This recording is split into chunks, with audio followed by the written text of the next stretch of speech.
पाहूया पुढील महत्त्वाची बातमी। मुंबईत आज कावड यात्रेचं आयोजन करण्यात आलंय। तर या कावड यात्रेला मंत्री नितेश राणे यांची उपस्थिती आहे। मंत्री नितेश राणे यांनी मुंब्रेश्वराचं दर्शन घेतलंय। आजपासून कावड यात्रेला सुरुवात झालेली आहे। तर कावड यात्रेचं आयोजन मुंब्र्यात करण्यात आलंय। कावड यात्रेला मंत्री नितेश राणे यांची उपस्थिती पाहायला मिळतेय। मंत्री नितेश राणे यांनी मुंब्रेश्वराचं दर्शन घेतलंय।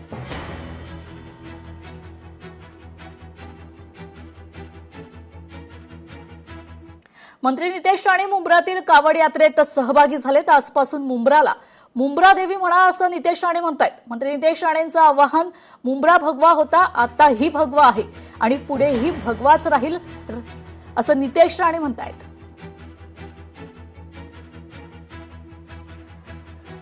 मंत्री नितेश राणे मुंब्रातील कावड यात्रेत सहभागी झालेले आहेत। आजपासून मुंब्राला मुंब्रा देवी म्हणा असं नितेश राणे म्हणतायत। तर मुंब्रा भगवा होता, आताही भगवा आहे आणि यापुढेही भगवा राहिलाच पाहिजे असं नितेश राणे म्हणतायत।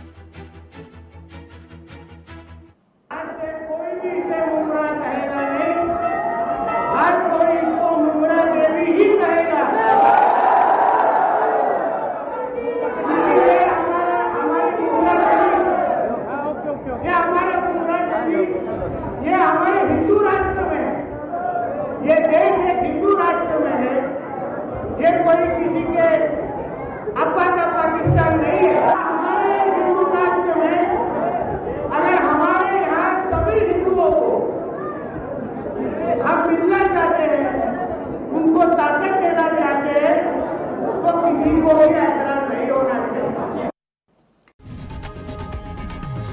लोकशाही मराठी ऐका, पहा, जागरूक रहा।